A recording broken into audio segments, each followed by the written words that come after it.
Dax Tutorials, a step towards the success with trust.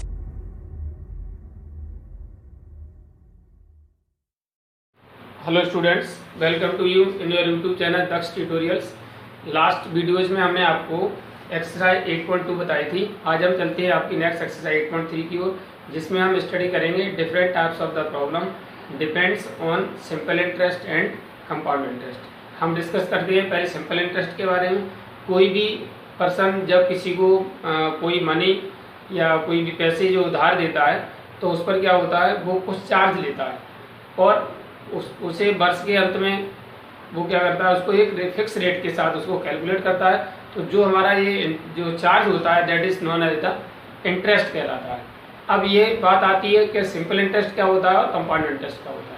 Simple interest में क्या होता है, प्रिंसिपल जो स्टार्टिंग में बोरोड मनी होती है वो हमेशा के लिए वही रहता है, प्रिंसिपल सेम रहता है।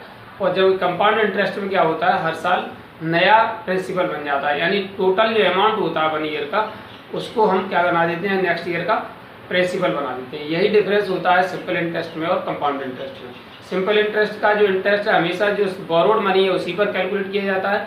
फिर कंपाउंड इंटरेस्ट में क्या होता है, नेक्स्ट ईयर का जो अमाउंट बनता है वो अगले नेक्स्ट ईयर के लिए, यानी 1 ईयर का जो हमारा अमाउंट बना वो नेक्स्ट ईयर के लिए क्या हो जाता है, प्रिंसिपल के रूप में वर्क करता है। यानी हमारा टोटल मान लीजिए अगर हमने कोई बोरोड मनी 10,000 लिए और विद इंटरेस्ट उसका 12,000 होता है, तो नेक्स्ट ईयर के लिए जो 10,000 प्रिंसिपल नहीं रहेगा, फिर उसका प्रिंसिपल हो जाएगा 12,000। इस तरीके से ये डिफरेंस होता है सिंपल इंटरेस्ट और कंपाउंड इंटरेस्ट। चलते हैं इसके कुछ फार्मूला के बारे में जानते हैं। सबसे पहले हमने लिया है simple interest. Simple interest equal to होता है SI equal to P into R into T upon 100। यहाँ पर P for principal, R for rate और T फॉर टाइम। इसका अमाउंट हमारा जैसे हमने बताया था प्रिंसिपल प्लस इंटरेस्ट जो बनता है SI जो बनेगा वो टोटल दोनों प्लस कर देंगे तो हमारा अमाउंट हो जाएगा। इसके बाद कंपाउंड इंटरेस्ट को स्टार्ट करते हैं CI एंड कंपाउंड अमाउंट से स्टार्ट होगा। इसका अमाउंट A इक्वल टू क्या होता है, formula P into 1 plus R upon 100 raise to the power n, where P हमारा क्या प्रिंसिपल है, R रेट है, n हमारा नंबर ऑफ टाइम पीरियड्स है। इसमें टाइम पीरियड्स हमने इसलिए बताया क्योंकि कभी कभी इसमें क्या होता है, एनुअली ना होकर के हाफ ईयरली और क्वार्टरली भी, मंथली भी, इस तरह से हम इसको इंस्टॉल करते हैं। तो इस तरीके से अलग अलग उसका कंपाउंडेशन होता है, जिस रेशियो में उसी रेशियो में चेंज हो जाती है, इसलिए इसको हमने यहाँ नंबर ऑफ टाइम पीरियड्स दिया है। इसके बाद कंपाउंड इंटरेस्ट हमारा क्या होता है, CI equal to A minus P, यानी जो अमाउंट बनेगा उसमें प्रिंसिपल माइनस कर दीजिए तो वो हमारा क्या हो जाएगा, कंपाउंड इंटरेस्ट हो जाएगा। इसके बाद चलते हैं आपका एक्सरसाइज 8.3 की ओर। Calculate the amount, first question है calculate the amount and compound interest on. First A part दिया हुआ है ₹10,800 for 3 years eight 12.5% per annum compounded annually. यानी इसमें प्रिंसिपल दिया हुआ है 10,800 टाइम 3 years है और रेट हमारा 12.5% पर एनम है। अब कंपाउंडेड एनुअली है, कंपाउंड एनुअली में कोई चेंज नहीं होता क्योंकि रेट भी हमारा पर एनुअल, पर एनम का मतलब पर एनुअल होता है।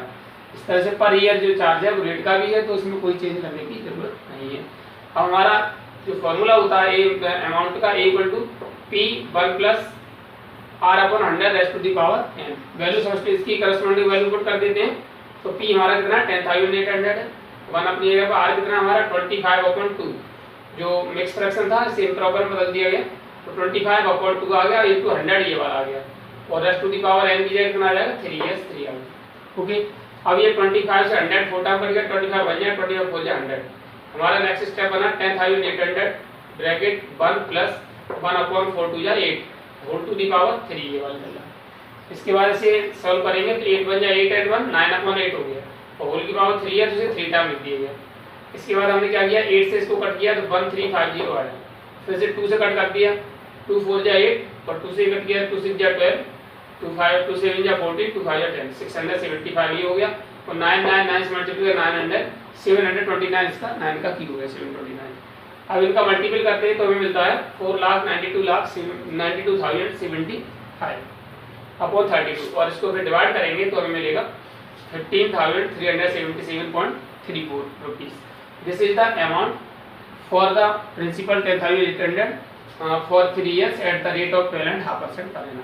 ये हमारा इसका अमाउंट हो गया। अब हमें निकालना क्या है, कंपाउंड इंटरेस्ट भी फाइंड करना है। सो CI इक्वल टू होता है A माइनस P। ये हमारा कितना आया 50,377.34, ये वैल्यू रखती माइनस P, प्रिंसिपल की वैल्यू 10,800 है माइनस करेंगे तो मिलेगा 4577.34. This is the compound interest for the given question. After that, B part of this question, in which we have gained amount principal for rupees 18,000, time दिया हुआ है 2.5 years and rate दिया हुआ है 10% पर एनम, कंपाउंडेड एनुअली इसमें भी है। तो इसमें देखिए बट यहाँ पर प्रॉब्लम ये है, एनुअली दिया है लेकिन टाइम हमारा दिया है 2.5 years, फुल ईयर से हमारा इससे पहले वाले दिया हुआ था 3 years कंप्लीट ईयर दिए हुए थे।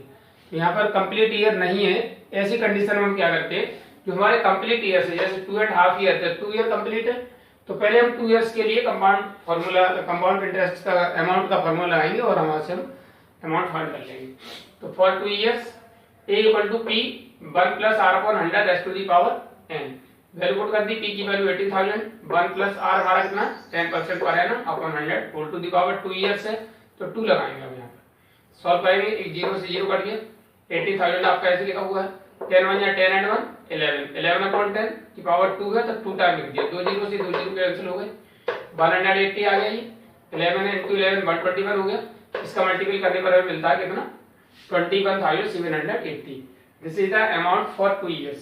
अब हमें निकालना है आपका हाफ ईयर्स के लिए, हाफ ईयरली के लिए सिंपल इंटरेस्ट का फॉर्मूला यूज कर लेते हैं, तो हमारा कितना हो जाएगा, ऐसा ही निकाल लीजिए इस अमाउंट का, तो ऐसा equal to P into R into T upon 100, principal हमारा ये हो जाएगा 21,780 और R हमारा वही 10% और टाइम हमारा कितना हो जाएगा हाफ ईयर है, तो 1 यहाँ आ गया हाफ, 1/2 नीचे कर दिया हम, ठीक है, वहां ऊपर भी लिख सकते थे इंटू 100 ये वाला। इसके बाद देखिए सॉल्व करते हैं, एक 0 0 कट गया, दूसरा 0 0 0 कट, दूसरा ये कट गया, 2 से इसे काटते हैं तो हमारा आता है 1089 यानी 1089 हमारा इस तरह से सिंपल इंटरेस्ट आ जाता है फॉर हाफ ईयरली के लिए, हाफ ईयर के लिए। अब टोटल अमाउंट हमारा क्या होगा, जो अमाउंट 2 साल का निकला वो और उसके आगे फिर इंटरेस्ट आ गई वो, फिर नेक्स्ट ईयर की वो दोनों प्लस कर दिया, इस तरह हमारा टोटल अमाउंट हो गया 22,869।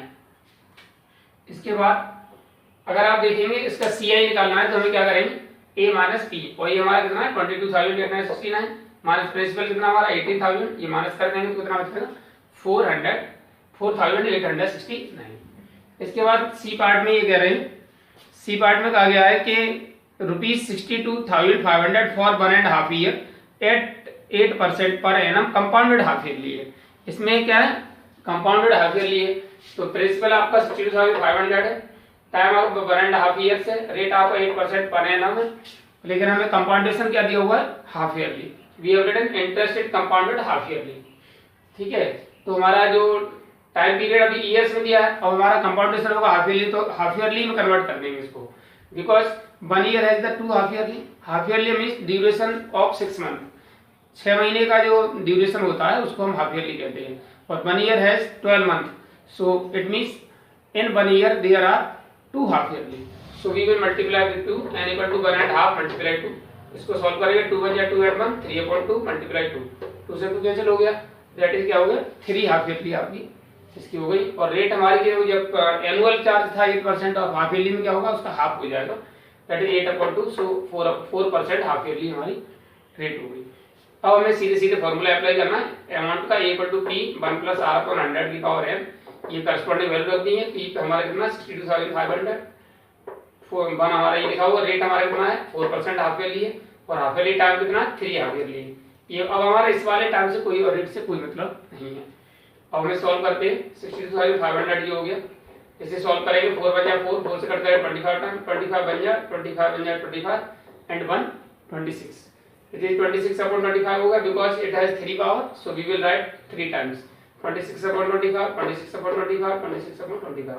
आगे कैलकुलेशन है यार, आप इस तरह से भी कर सकते हैं, 25 से कट करेंगे तो 25 का स्क्वायर होता है 26 25, 25 100 हो गया, फिर 25 कट करते हैं तो 100 आता है, फिर 25 से 100 को कट करते हैं तो 4 टर्म आ जाता है, यानी 4 पे आता है, तो 4 का 26 से मल्टीपल किया 104 हो गया, और 26 का 26 से मल्टीपल करेंगे तो कितना होगा 676, और इसका जब हमने मल्टीपल किया तो हमें कितना मिला 70,304।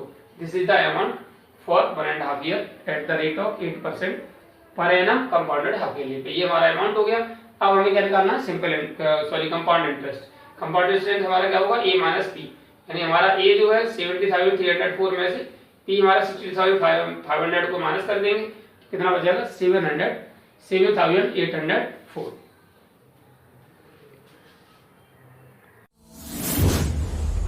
DAX Tutorials presents online live classes. Mobile number 8279452537. After that, D part of this question, in which saying that rupees 8,000 for 1 year at 9% per annum compounded half yearly.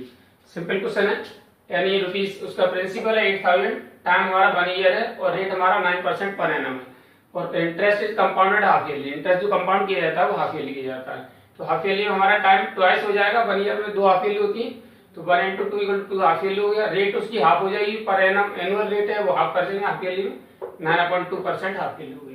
इसके बाद हमें इसका फॉर्मूला अप्लाई कर देंगे, a = p 1 + r/100 to the power n। ये हमारा principal कितना है 8,000 है, 1 + n हमारी कितनी 9/2 अपॉन 100 आपका ये, raise to the power n कितना हमारा 2 लग दिया, यानी वैल्यू पुट कर दी गई। सॉल्व करते हैं इसे, ये हमारा 8,000 ऐसे रहेगा, 2 का 100 से मल्टीप्लाई कर 200 हो गया, 200 बन जाए 209, 209 यानी 209/200 हो गया, पूरा सॉल्व हो गया। पावर 2 है इसलिए हमारे 2 बार इसको लिख देंगे। और आप देखिए 30 से 30 1 2 30 कैंसिल हो गए। इसके बाद 2 से 8 4 टर्म कट कर दिया, 4 से 20 100 कट गया 5 टर्म। अब इसका 209 का मल्टीपल कर दिया तो आता है 43,681। अब इसके बाद उसे अपॉन में 5 से डिवाइड करेंगे तो मिलेगा 8,736.20। This is the amount. And compound interest निकालने के लिए CI = A - P, CI = A - P हो गया, तो A हमारा कितना 8,736.20 माइनस प्रिंसिपल कितना 8,000 माइनस कर देंगे तो हमें जो CI मिलेगा 736.20।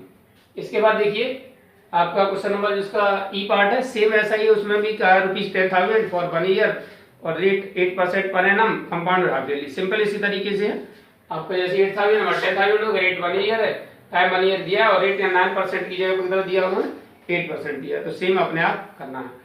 आप नेक्स्ट क्वेश्चन नंबर 2 देखिए, जिसमें कह रहे हैं Kamala borrowed ₹26,400 from a bank to buy a scooter at the rate of 15% पर एनम कंपाउंडेड ईयरली।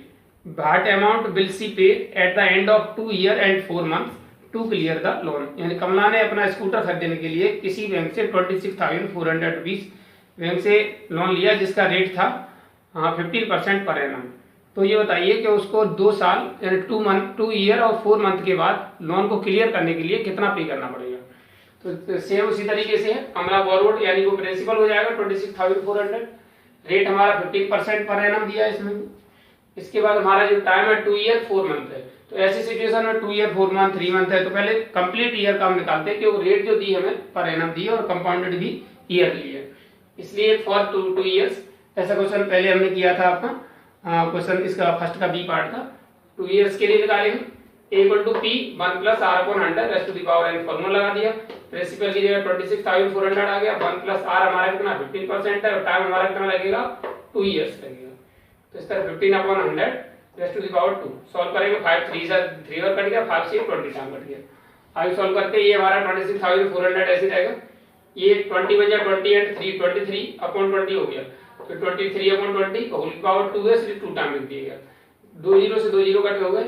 अब इसके बाद ये 2 से कट किया, पहले से 132 आ गया, फिर 2 से कट कर दिया 66 आ गया। अब 23 का 23 से मल्टीपल किया 529 और 66 से मल्टीपल ये 66 ये है, 66 से मल्टीपल करेंगे तो मिलेगा 34,940। ये हमारा क्या हो गया अमाउंट हो गया फॉर 2 ईयर्स। अब हमें निकालना फॉर 4 मंथ्स। फॉर 4 मंथ्स का मतलब मंथ को ईयर में कन्वर्ट कर दीजिए, 4/12 दैट इज 1/3 ईयर्स हो गया, 1/3 ईयर्स हो गया। हमारा सिंपल इंटरेस्ट निकालेंगे, क्या होता है P SI = P × R × T/100 होता है। अब प्रिंसिपल हमारा अब वो नहीं, ये वाला प्रिंसिपल लगेगा 34,940 ये, और रेट हमारा कितना है 15% ही रहेगा। टाइम हमारा 1/3 ये लिखा हुआ है अपॉन 100 ये वाला। आगे सिंप्लीफाई करते हैं, 3 से कट गया, ये कितना 5 टाइम कट गया, 5 से हमने इसको नहीं कट किया, अब आगे हमने इसका 5 को मल्टीपल कर दिया इसमें, तो मिला कितना 1,74,570, इसका मल्टीपल कर दिया। इसके बाद अपॉन 100 से डिवाइड करके तो डेसिमल 2 डिजिट बाद आ जाता है। इस तरीके से हमारा कितना हो गया 1745.70. This is the simple interest for 4 month. अब हमें Kamala paid to clear the loan. अब टोटल उसे कितना क्लियर पे करना पड़ा, ये पे करना पड़ेगा और ये इसका इंटरेस्ट बना 4 मंथ का वो. इस तरह Kamala paid to clear the loan equal to 34,914 plus 1,745 plus 70. इस तरह से हमारा 0.70 और इसके बाद इसको प्लस करते तो हो जाता 36,659.70. This amount have to pay by Kamala to clear the loan. आज के लिए वीडियो में इतना ही. उम्मीद है आपको वीडियो पसंद आई होगी. जिन छात्रों ने अब तक हमारा चैनल सब्सक्राइब नहीं किया, वो चैनल सब्सक्राइब करें, वीडियो को लाइक एवं शेयर करें. Thank you for watching the video. Have a good day.